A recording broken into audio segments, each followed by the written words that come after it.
Hare Krishna, Hare Krishna, Krishna Krishna, Hare Hare, Hare Krishna, Hare Krishna, Krishna Krishna, Hare Hare, Hare Krishna, Hare Krishna, Krishna Krishna, Hare Hare।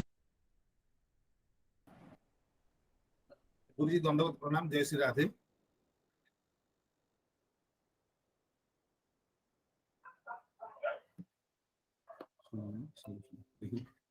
गुरु जी दंडवत प्रणाम। जय श्री राधे।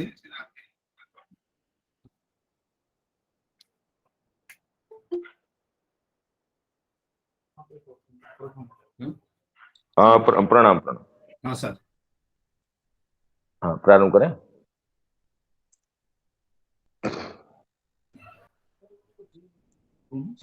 वंदेहं श्रीगुरो श्रीयुतपदकमलम् श्रीगुरून् वैष्णवांश्च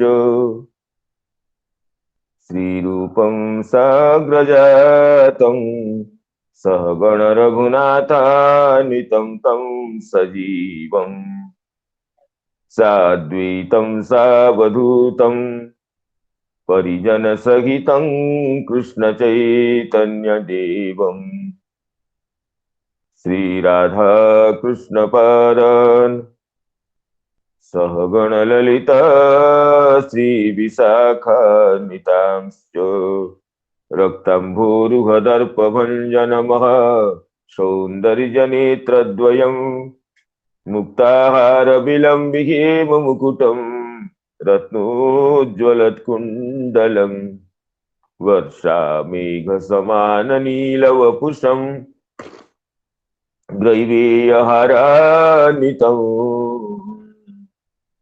कर्षीचक्रधरं प्रसन्नवदनं नीलाद्रिनाथं भजे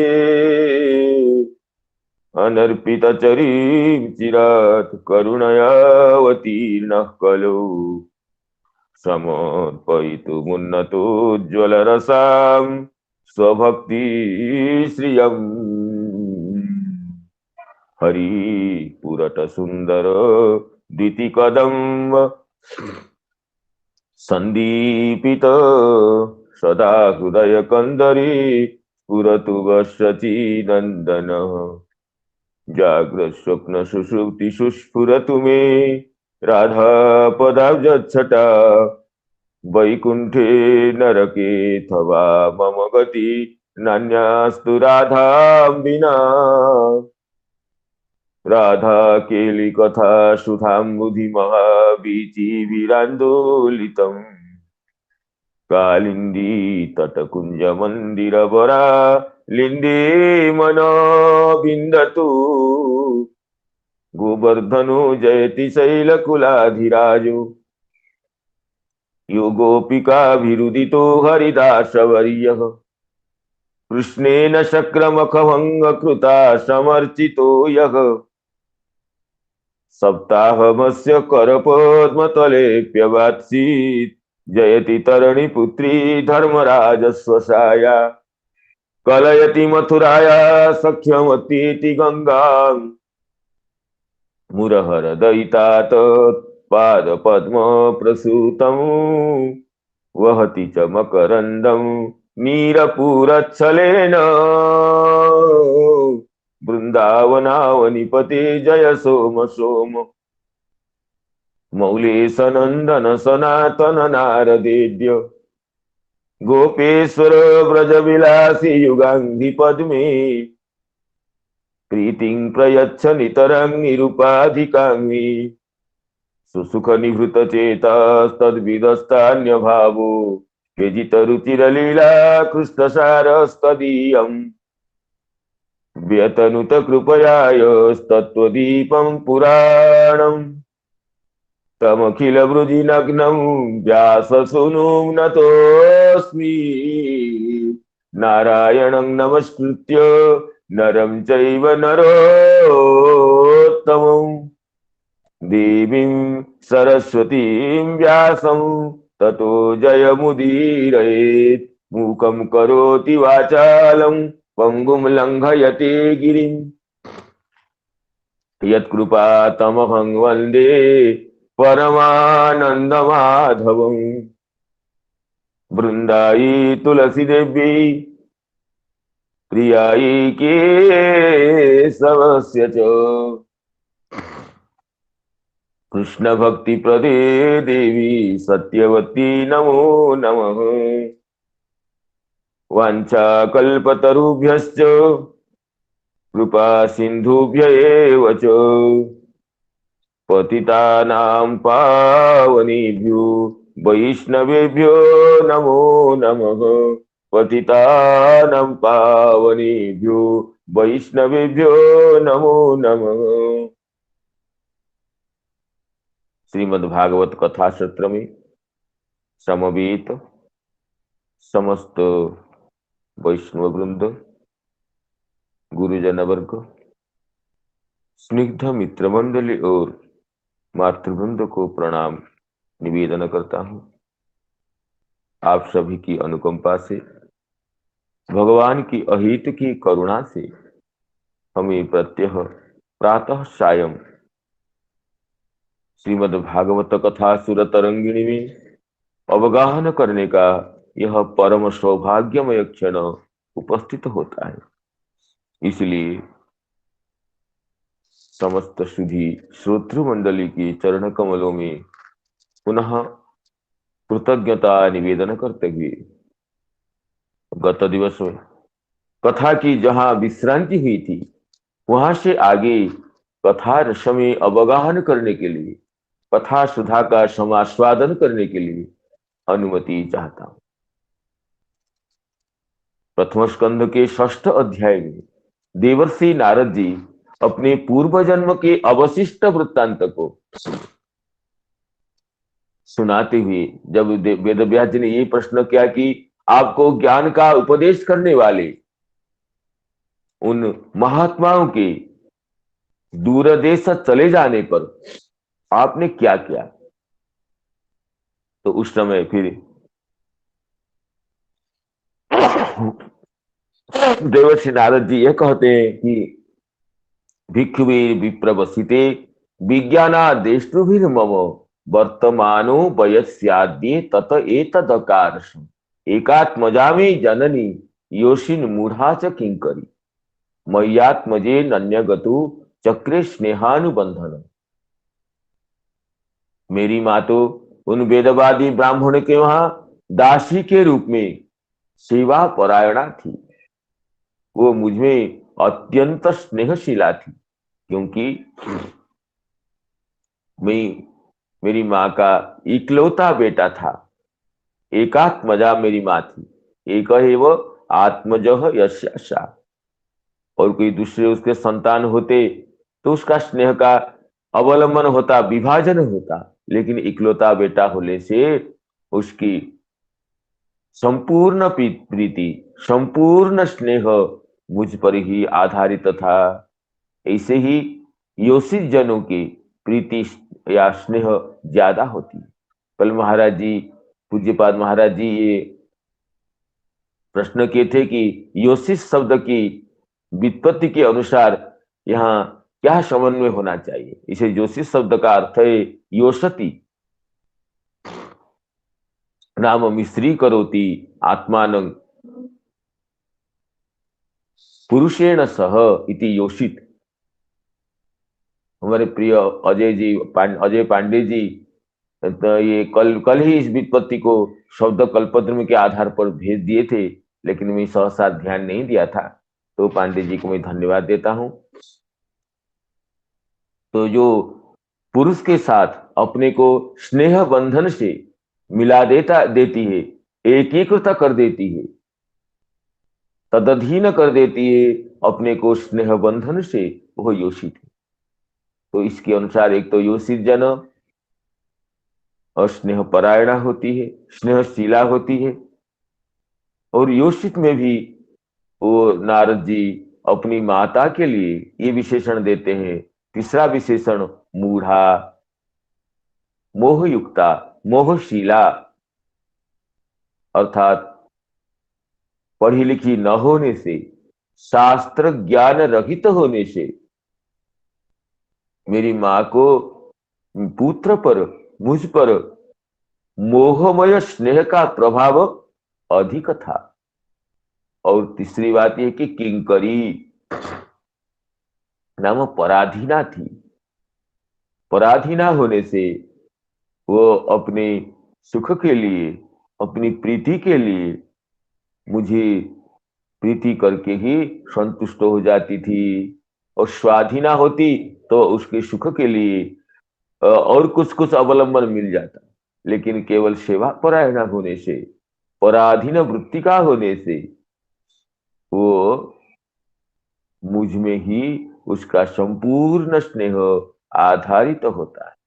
तो देवर्षि नारद जी पूर्व जन्म में अपनी जननी के लिए यहाँ 4 विशेषण दिए हैं, एकात्मजा और योशिन, मूढ़ा, किंकरी। मैं जननी, मेरी माता एकात्मजा थी, मैं ही उसका इकलौता बेटा था। ये तो स्वभावतः योषित है, जो कि स्नेहशीला होती है। योषित जन योषति मिश्री करोति एकी करोति आत्मानम अन्येन सह पुरुषेण सह इत्यादि व्युत्पत्ति से योषित जनों का स्नेह अन्य जनों की अपेक्षा अधिक होता है। और उसमें भी, जोशित में भी, ये शास्त्र ज्ञान रहिता होने से अत्यंत मूढ़ा थी, मोहशीला थी, मोहयुक्ता थी, और किंकरी भी थी। स्वाधीना न होने से उसका मोह, उसका स्नेह और नितराम वर्धित होता था। इसलिए चक्रे स्नेह बंधनम, स्नेहानुबंधनम चक्रे, इसमें मई आत्मजे, अपने आत्मज मुझ में स्नेह बंधनम चक्रे, स्नेहानुबंधनम चक्रे, कीदृशे आत्मजे अनन्य गतु, मेरी भी कोई दूसरी गति नहीं थी। जैसे माता का मैं एकमात्र पुत्र था, संतान था, ऐसे मेरी भी, मैं छोटा होने से मेरी और किससे जान पहचान भी नहीं थी। अनन्य गति ही नास्ति अन्या गति ही यस्य, मैं भी अपनी माता को छोड़ करके, जननी को छोड़ करके कोई दूसरा अवलंबन, दूसरा आश्रय अभी तक नहीं समझा था। तो इसलिए कहते हैं कि ये योषित इति, तो इसमें श्रीधर स्वामीपाद जी कहते हैं टीका में, योषित इति मूढ़ेति च स्नेहानुबंधे हेतु, स्नेहानुबंधन के वर्धित होने में, स्नेहानुबंधन के अविच्छिन्न होने में योषित होना, मूढ़ा होना ये हेतु है। तो कहते हैं किंकरी इत्यस्य अर्थम प्रपंचयति, जो किंकरी कहा गया, माता मेरी किंकरी थी, दासी थी, तो दासी होने से क्या समस्या थी, इस बात को विस्तार करके द्वितीय श्लोक में कहते हैं। अच्छा, उससे पहले श्री वंशीधराचार्य जी ये अन्न स्नेहानुबंधनम चक्रे शब्द का व्याख्यान करते हुए कहते हैं, स्नेहस्य अनुबंधनम चक्रे, अनुबंधस्तु बंधे स्यात् इति अभिधानात्। पहले अनुबंधन शब्द बंध के अर्थ में, बंधन के अर्थ में है। अत्र अनुपूर्व अनुपसर्ग धात्वर्थस्य अनुगामी एव, कहते अनु जो उपसर्ग है ये कोई स्वतंत्र अर्थ का वाचक नहीं है, ये धात्वर्थ का अनुगामी होते हैं। उपसर्ग कभी धात्वर्थ को अनुगमन करता है, तो कभी धात्वत्व को पुष्ट करता है तो कभी धात्वत्व का वैपरीत्येन अपि प्रतिपादन करता है। लेकिन यहाँ पर ये जो अनुपसर्ग है ये धात्वर्थ का अनुगामी है। धात्वर्थ बंधन अर्थ के अनुपसर्ग लगने से वही अर्थ आता है, इसलिए कहते हैं अनुबंधस्तु बंधे स्यात्। तो मेरी ये माता स्नेहानुबंधनम नाम स्नेहबंधम चक्रे। अतः तो इसमें कहते हैं किंकरी इत्यस्य अर्थम प्रपंचयति। किंकरी शब्द का अर्थ को विस्तार करने के लिए देवर्षि नारद जी कहते हैं सा स्वतंत्रा न कल्पासी योगक्षेममेच्छति। सा स्वतंत्रा न कल्पासीत् योगक्षेममेच्छति। ईशस्य हि वसे लोको यो सादारुमयी यथा।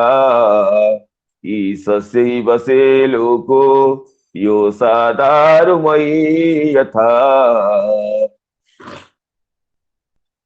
ये संपूर्ण संसार ये ईश्वर के अधीन है।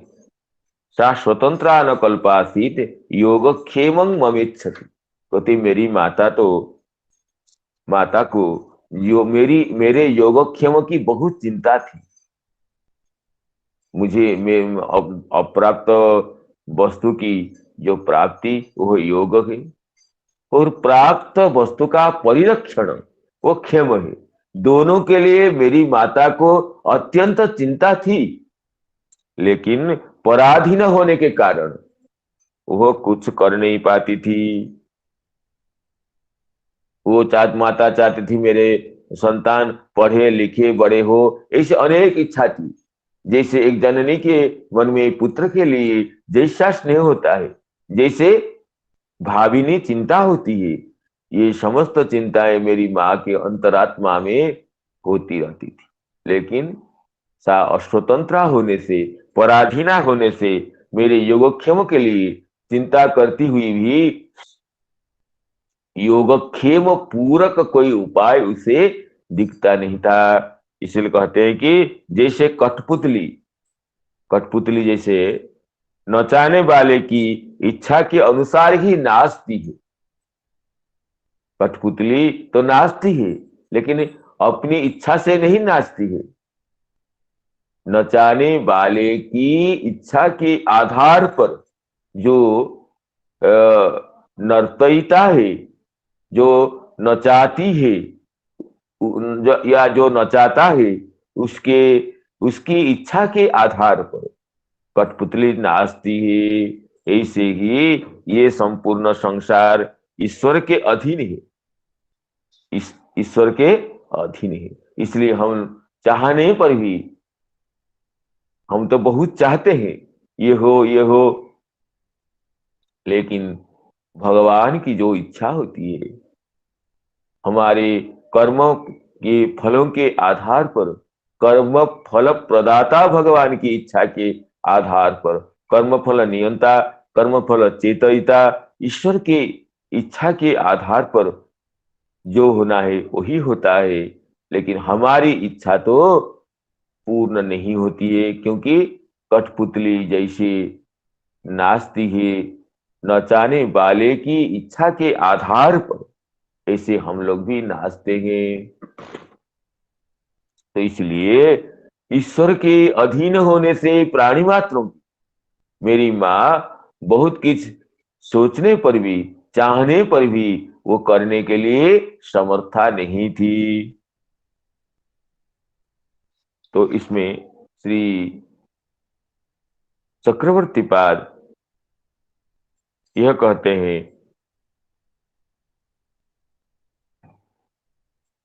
अस्वतंत्रा अतो न कल्पा न समर्था। सा अस्वतंत्रा न कल्पा नाम न समर्था आसी। इसकी टीका में श्री वंशीधराचार्य जी कहते हैं अतः अस्वतंत्र होने से वह और मेरी योगक्षेम की इच्छा को पूर्ण करने में समर्था नहीं होती थी। कहते अलब्ध लाभो योग, लब्धस्य परिरक्षणम क्षेम। अलब्ध वस्तु का लाभ योग है, लब्ध का परिरक्षण क्षेम है। मतपुत तो योगक्षेम की क्या इच्छा करती थी माता? इस विषय को श्री वंशीधराचार्य जी स्पष्ट करते हुए कहते हैं, मत पुत्रस्य सुखं उद्वाहादि भवति,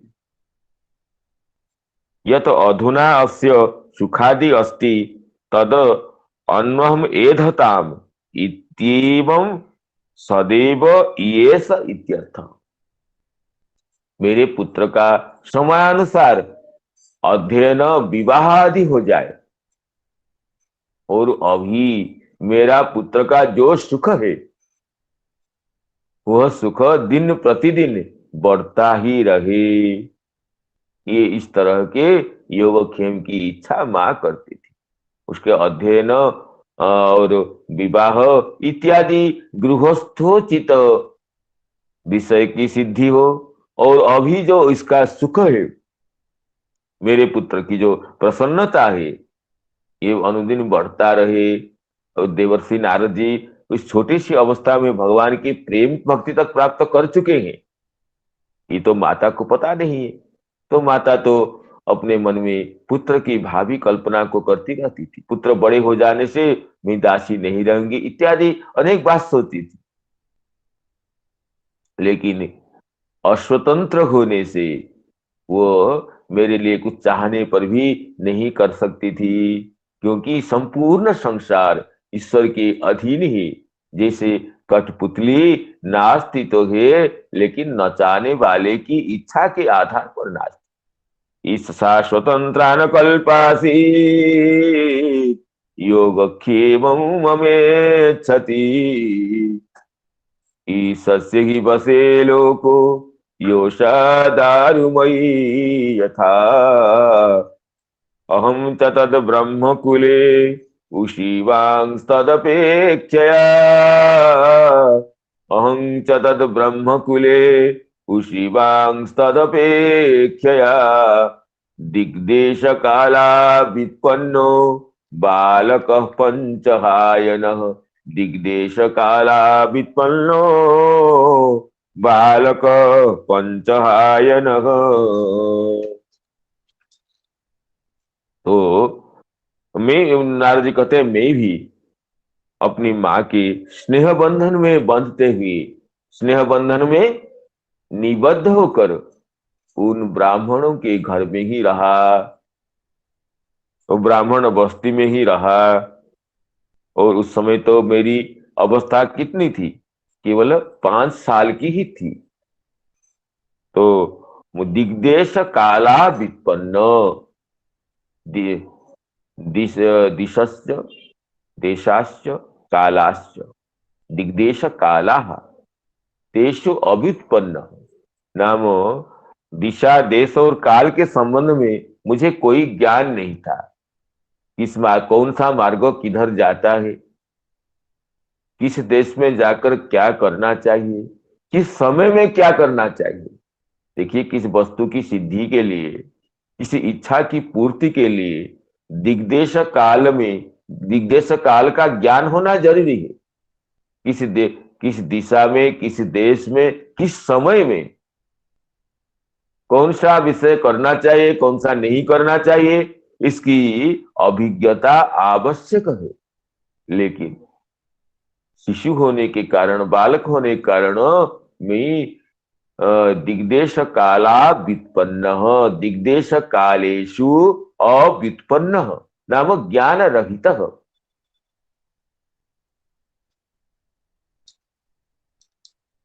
तो यही कहते हैं,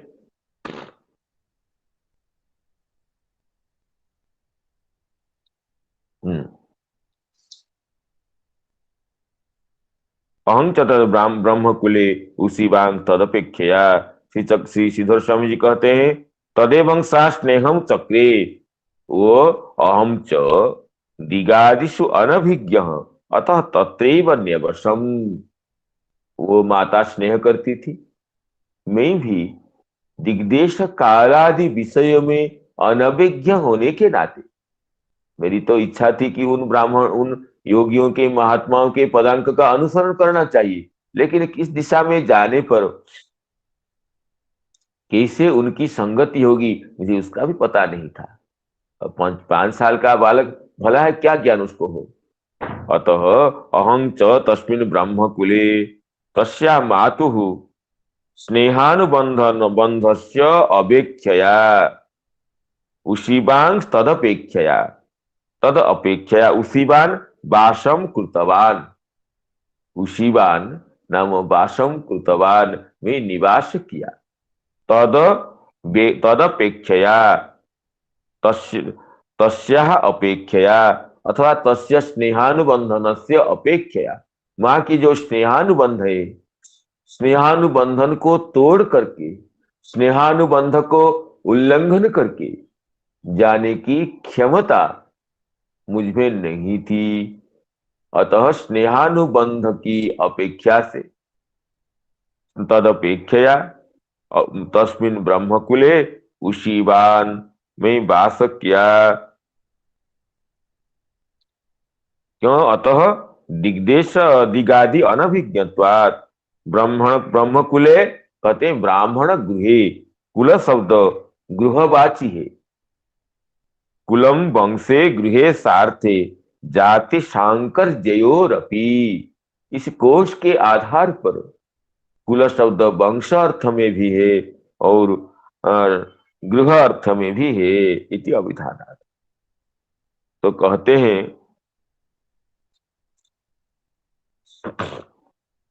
पंचहायन, पंचहायन परिच्छेदक यस्य सः। 5 साल जिसके उम्र के परिच्छेदक है। 5 वर्ष आयु विशिष्ट था मैं। पंचहायना परिच्छेदका यस्य। हायन अस्ति सरस समा इति अमरकोश के अनुसार हायन शब्द संवत्सरवाची वर्षवाची होने से अहं पंचहायन बालक आसम। और कहते हैं तदपेक्षया, इसमें तदपेक्षया शब्द का अर्थ करते हैं श्री चक्रवर्ती पाद कहते हैं तत्कर्तृका जा अपेक्षा तया सा माम न त्यजतीति अहम अपि अवसम इत्यर्थ। तदपेक्ष का अर्थ करते हैं तत्कर्तृका अपेक्षा तदपेक्षा। मेरी माँ की अपेक्षा थी, मुझे माँ की अपेक्षा नहीं थी। मुझे तो उन ऋषियों के, उन मुनियों के, भक्तों के पदांक अनुसरण करने की उत्कंठा थी, लेकिन मेरी माँ को तो मेरी अपेक्षा थी। तदपेक्षया तत्कर्तृका मत मातृकर्तृका या अपेक्षा सा तदपेक्षा। मेरी माँ की अपेक्षा होने से सा मांग न त्यजत मत अर्थात तदपेक्षा का अर्थ हुआ मेरी माँ मुझे नहीं छोड़ती थी। एक निमेष भी मुझे छोड़ करके रहने के लिए उसे कष्ट होता था। इसलिए तदपेक्षा का अर्थ हुआ सा माम न त्यजती इति अहमपि अवसम। मुझे नहीं छोड़ती थी इसलिए मैं भी निवास करता रहा। इसमें बंशीधराचार्य जी कहते हैं कि तदपेक्षया, इसमें और स्पष्ट करते कहते हैं, और देवर्षि नारद जी छोटे बालक है लेकिन भक्ति की परम अवस्था में, प्रेम रूप अवस्था में उन्नीत होने के कारण उनमें तो आसक्ति का लेश मात्र भी स्थिति नहीं थी, रंच मात्र भी संबंध नहीं था। इसलिए उनके भाव को स्पष्ट करते हुए वंशीधराचार्य की अपने व्याख्यान में यह कहते हैं कदेयं मां त्यक्ष्यति मरिष्यति प्रतीक्षां कुर्बाणः तत्रैव अवश्य। मेरी माँ कब मुझे छोड़ देगी? ऐसे तो माता नहीं छोड़ेगी। माता जीवित अवस्था में तो मुझे छोड़ नहीं पाएगी। तब कब माँ का देहांत हो जाए, माँ का प्राण त्याग हो जाए। देखिए भगवान के चरणों में कैसी छोटे बालक होने पर भी अपनी प्राण प्यारी श्याम सुंदर के चरणों में कितनी गाढ़ आसक्ति है। देवर्षि नारद जी की बचपन की अवस्था में, बचपन में भी, कि सामां कदा तिष्ठति मरिष्यति प्रतीक्षा कुर्बाण तत्रैव अवश्यम इति भाव। अगर माँ जीवित अवस्था है मुझे नहीं छोड़ेगी, तब माँ का कब प्राणांत होगा, कब शरीर त्याग होगा, तो मुझे मुझे ये स्नेहानुबंधन नहीं रहेगा। मैं तो अपनी इच्छा से उन महात्माओं के पद पंकज धूलि का अनुसरण करने का सौभाग्य को प्राप्त हो जाओ।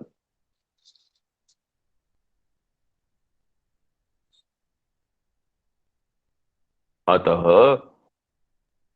दिग्देश काला वित्पन्न न होने के नाते, और माँ की सुतराम अपेक्षा होने के कारण तदेहावसानम हेत प्रतीक्षमाणेन हेतुत्वेन इत्यर्थ। कहते श्री इसमें वीर राघव जी भी वही व्याख्या करते हैं कि मात्रपेक्षया तदेहावसान प्रतीक्षणेन हेतुत्वेन इत्यर्थ। माँ का देहावसान कब हो, जिससे मैं तत्स्नेह बंधन रहित होकर अपने परमार्थ पथ के पथिक हो सकता हूं। तद्देहावसान प्रतीक्षणेन हेतुत्वेन इत्यर्थ। तस्मिन् ब्रह्मकुले ब्राह्मण गृहे उशिवान नाम उषितवान। तो उशिवान ये वैदिक प्रयोग होने से उषितवान इत्यर्थ।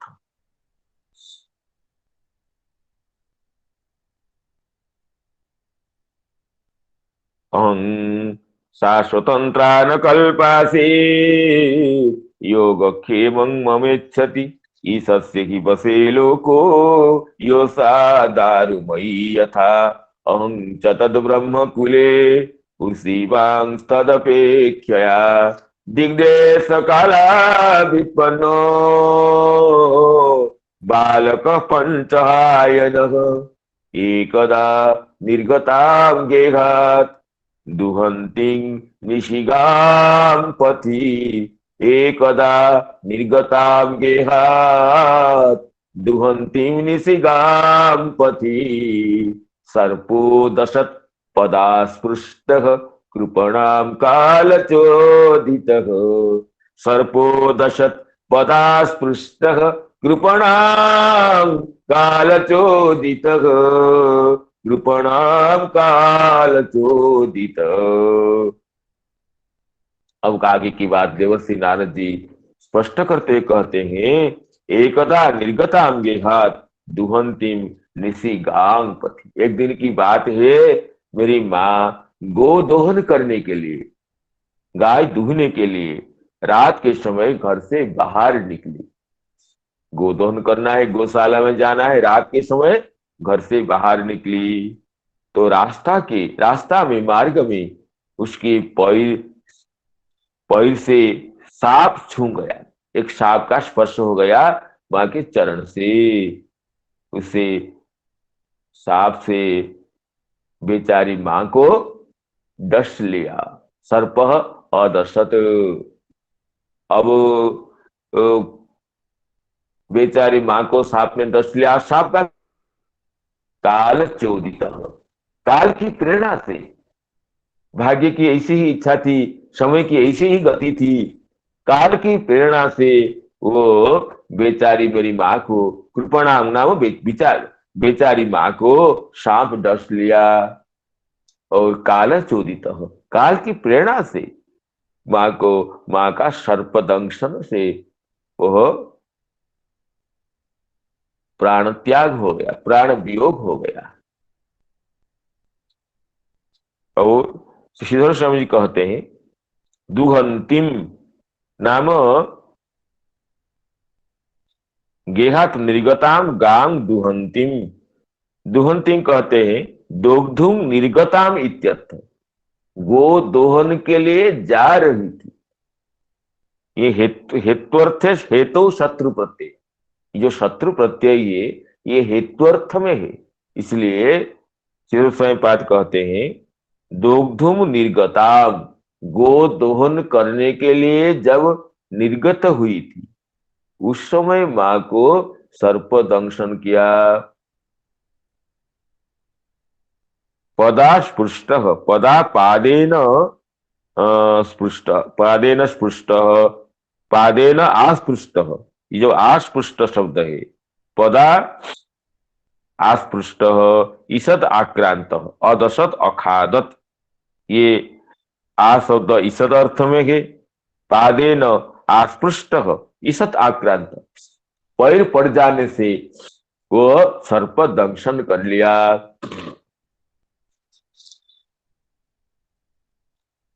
तो इसमें श्री चक्रवर्ती दुहंतिंग दोग्धुम, दुहंतिंग निर्गताम, तो वही चक्रवर्ती पाद इतना ही कहते हैं, दुहंतिंग दोग्धुम निर्गताम।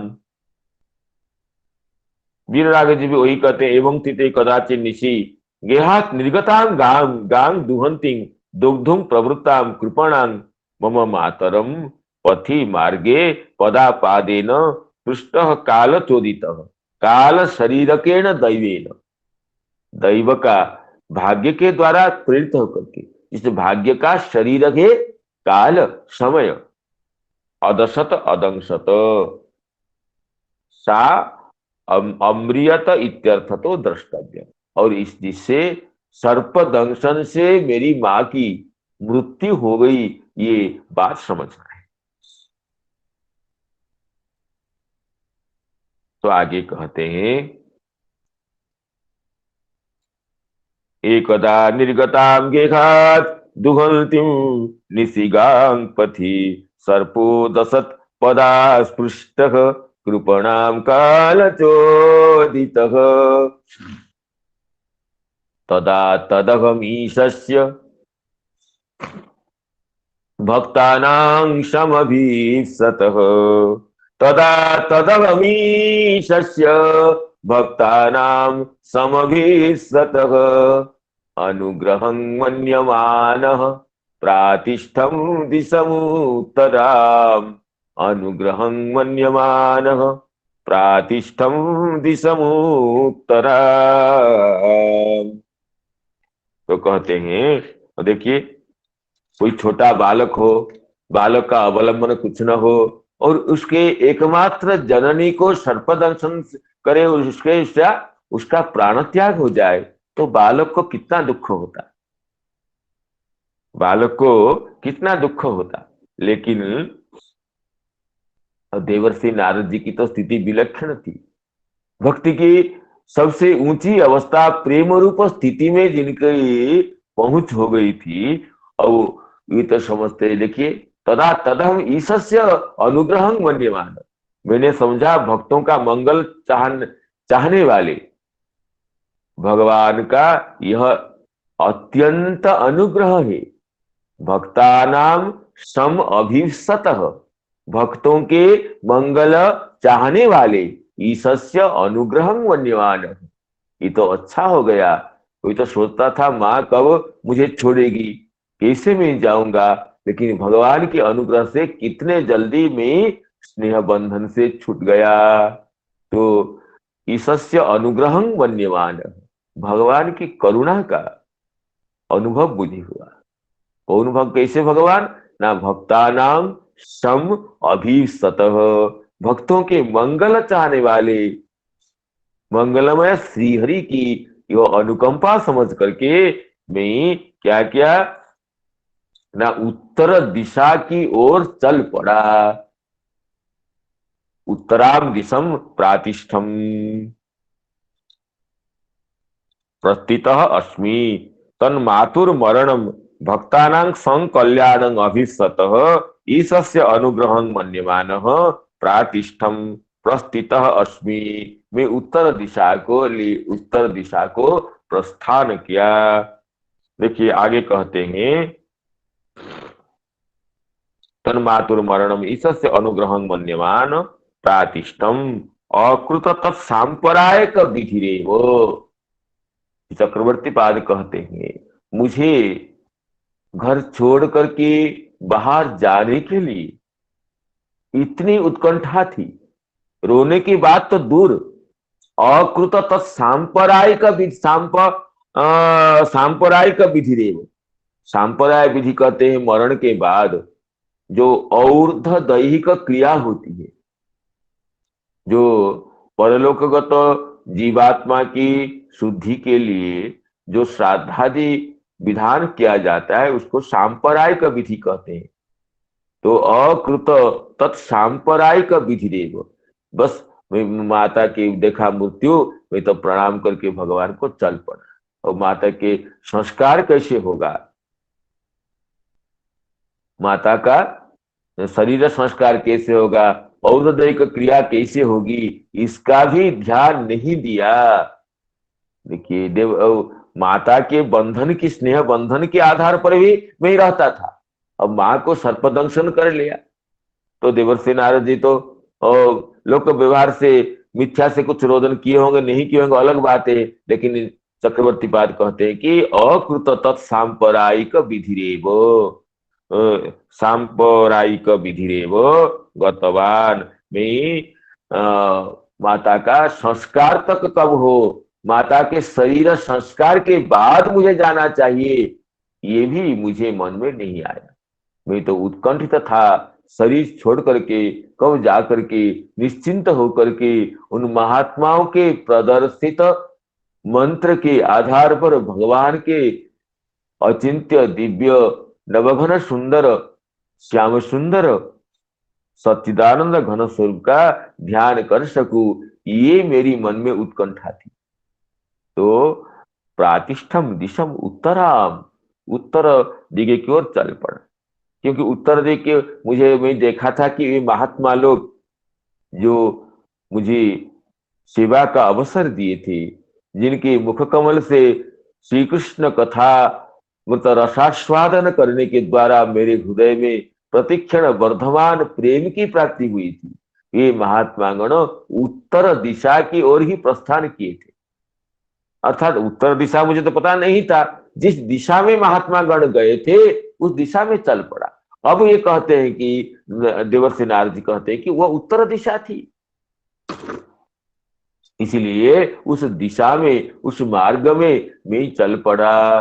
प्रातिष्ठम दिशम उत्तरा, प्रातिष्ठम दिशम उत्तरा।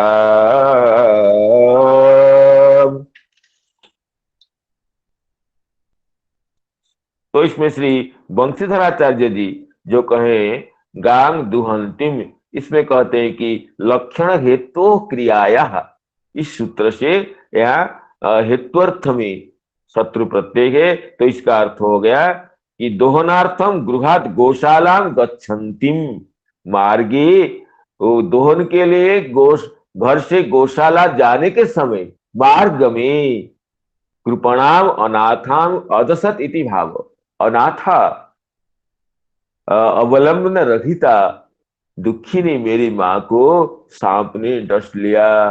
सांप डस लिया क्या, मैं तो समझा मेरे ऊपर भगवान की अनुग्रह की वृष्टि हो गई, मेरे ऊपर भक्तवत्सल निरतिशय करुणा वरुणालय भगवान की मेरे ऊपर कृपा की, अनुग्रह की, अनुकंपा की वृष्टि हो गई, अनवच्छिन्न धारा संपात हो गया भगवान का मेरे ऊपर। तो मैं अपने को भगवत अनुग्रह अभिषिक्त समझ करके, भगवान भक्त के अनुग्रह के लिए कितने कितने कल्याण करते हैं, वो भगवान की इच्छा, भगवान का जो विधान, चाहे हमें व्यावहारिक दृष्टि से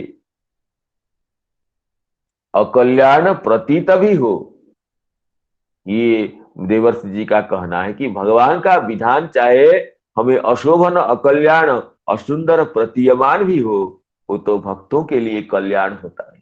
भक्त तो भगवान के हर विधान को तो कल्याणमय ही समझता है, हर विधान को मंगल स्वरूप ही देखता है। भक्त भगवान के विधान में जिसे कहे कि श्रीमद भगवत गीता में पंचम अध्याय में अंतिम श्लोक ये है कि भोक्तारम यज्ञ तपसाम सर्वलोक महेश्वरम, सुहृदम सर्वभूतानां ज्ञात्वा माम शांति मृच्छति। सुहृदम सर्वभूतानां, समस्त प्राणी मात्र के जो अकैतव अहेतुक श्रुति है, और भक्त के लिए तो परम जो करुणामय है, तो परम करुणामय परम कल्याणमय गुणगणिक निलय भगवान की अहेतु की कृपा का अनुभव करते हुए मैं घर से निकलकर चल पड़ा। मुझे कुछ प्रतीक्षा करने के लिए भी धैर्य नहीं था। तो माता का संस्कार हो, औषधैक क्रिया हो, इसमें भी मुझे न ज्ञान था, न अपेक्षा थी, न उसके लिए सहन काल विलंब को सहन करने का सामर्थ्य भी मुझे नहीं था। मैं तो माँ के केवल स्नेहानुबंधन से निबद्ध होकर रहता था, और भगवान की का विधान से, काल की गति से जैसे ही सर्पदंशन हो गया, देखो ऐसे ही चल पड़ा। इसे नहीं समझना चाहिए कोई कि देवर्षि नारद जी को माँ ये ऐसे कठोर हृदय था, ऐसी बात नहीं है। देवर्षि नारद जी की ये तो प्रेम की अवस्था है। प्रेम की अवस्था में तो, प्रेम की स्थिति में तो ये कर्तव्य का ज्ञान ही नहीं रहता है। लोक में भी ऐसे होता है। लोक में भी किसका किसी से प्रेम हो जाए, उस प्रेम की अवस्था में तो कर्तव्य का ज्ञान नहीं रहता है। प्रेम ऐसे ही है। लोक में तो प्रेम नहीं होता है, लोक में हम काम शब्द से कहते हैं। लोक में भी जो प्रेम का आभास है, जो प्रेम की छाया है, जिसको हम काम शब्द से कहते हैं, लोक में तो प्रेम संभव ही नहीं है। लोक में काम होने पर, जिसको हम प्रेम शब्द से कहते हैं, हमें भी कर्तव्य का ज्ञान नहीं होता है। और जो भगवान के चरण में मुक्त महामुनीन्द्र मृग्य जो प्रेम है, जिस प्रेम के लिए ब्रह्मा शंकर जी भी लालायित रहते हैं, वो प्रेम की बिंदु मात्र भगवान के चरण में आ जाए तो कर्तव्य का क्या ज्ञान होगा।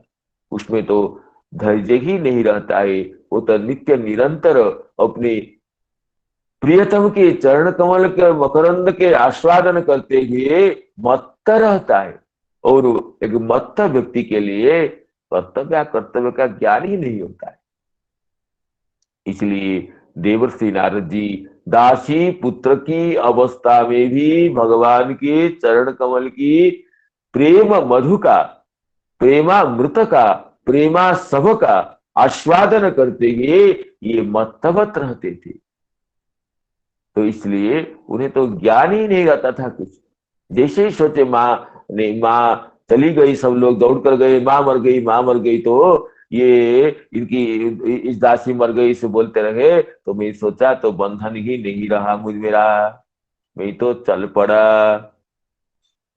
एकदा निर्गतां गेहात् दुहन्तीं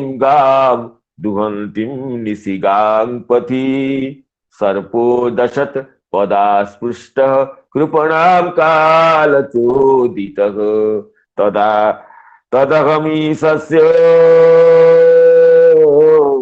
भक्तानां समभीसतः अनुग्रहं मन्यमानः प्रातिष्ठं दिशमुत्तरां प्रातिष्ठं दिशमुत्तरां स्फीताञ्जनपदांस्तत्र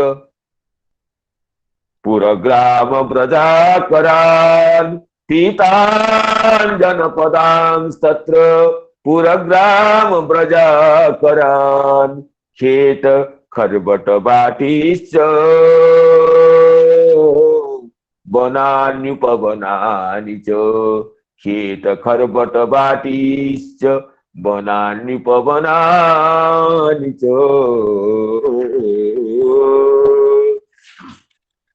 अब कहते हैं मैं जो उत्तर दिशा की ओर प्रस्थान किया तो कैसे हुआ ना, कि मार्ग में मुझे अनेक धन धान्य संपन्न देश, नगर, गांव, अहिरों की बस्तियां, अहिरों की जो बस्ती जिसको ब्रज कहते हैं, चलती फिरती बस्तियां, और खाने, और बड़े बड़े और नदी और पर्वतों की तटवर्ती पड़ाव, वाटिका, वन, उपवन, ये सब दिखाई पड़े। तो इसमें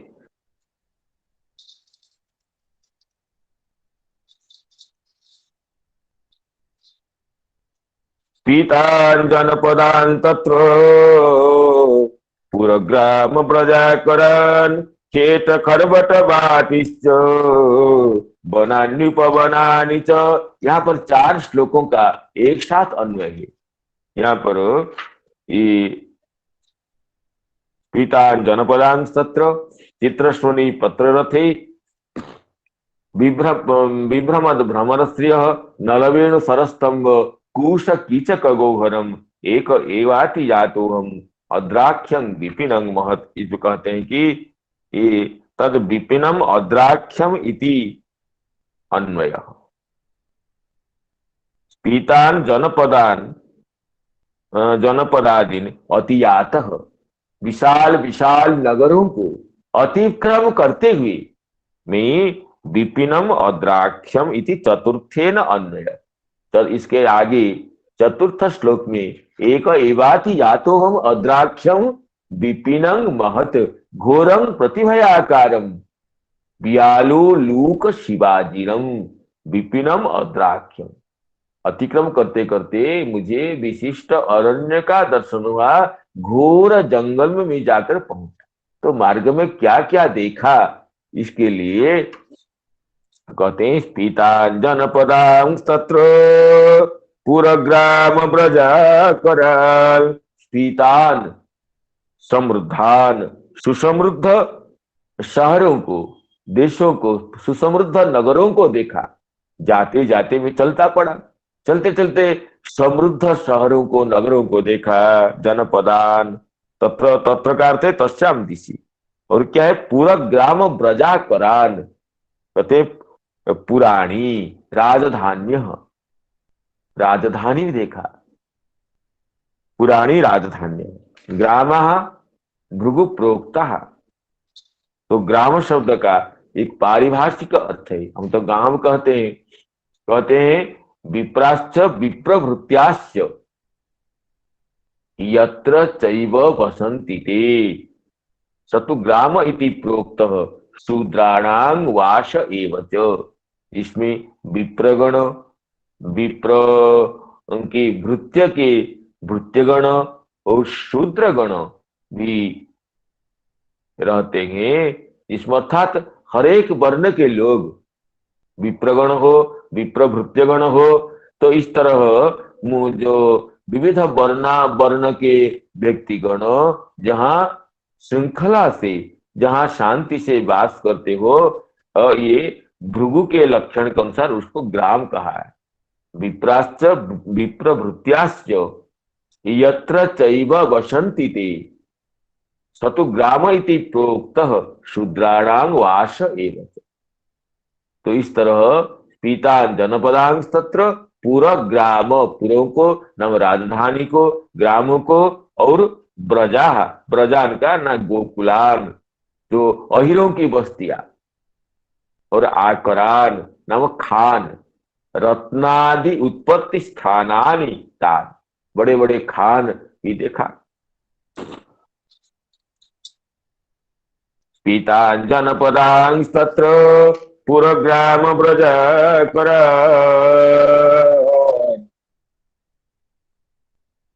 तो चक्रवर्ती पाद भी तो वही श्रीधर स्वामी पाद की व्याख्या का अनुसरण करते हैं, कोई विशेष वचन नहीं है। तो आगे श्लोक 4 श्लोकों का मिलकर अन्वय है। यहाँ पर मैं इन मार्ग में इसी तरह दृश्यों को देखते हुए, मार्ग को अतिक्रमण करते हुए घोर भयंकर अरण्य में पहुंचा। तो मार्ग की बात बताते हैं। खेत खरबट बाटिश्च वनान्युपवनानि च। कहते हैं खेत खरबट बाटिश्च, खेत कहते हैं कृषक ग्राम को। जिस ग्राम में कृषक गण रहते हैं उसको खेत, ये ग्राम की एक विशेष कृषकों की जो गांव है, तो कृषकों की ग्राम की एक पारिभाषिक शब्द है खेता। खेता कर्षक ग्राम, खेटा कर्षक ग्राम, खरबट गिरी तट ग्राम, गिरी के तटवर्ती ग्राम को खरबट कहते हैं। अथवा श्री श्रीधर स्वामी जी कहते हैं भृगु जी भी खरबट ग्राम के लक्षण किए हैं। एक तो यत्र तु ग्रामो नगरम चैकत स्थितम मिश्रम तो खरबटं नाम नदी गिरी समाश्रय। भृगु के